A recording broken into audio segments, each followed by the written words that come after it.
I'm gonna place a blue drop of water and a green drop of water on this plastic bag here.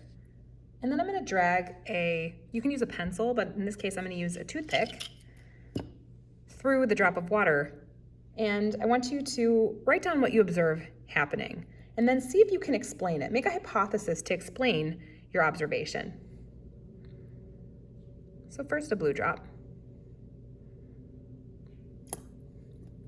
and then a green drop. All right.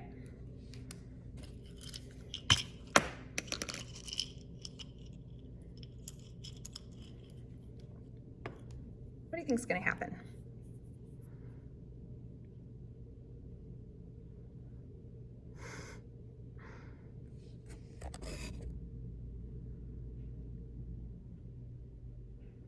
What is going on?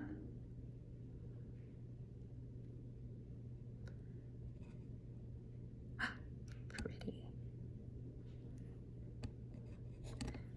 Use the words cohesion, adhesion, hydrogen bonds, and surface tension to try to explain what's happening here. This is fun.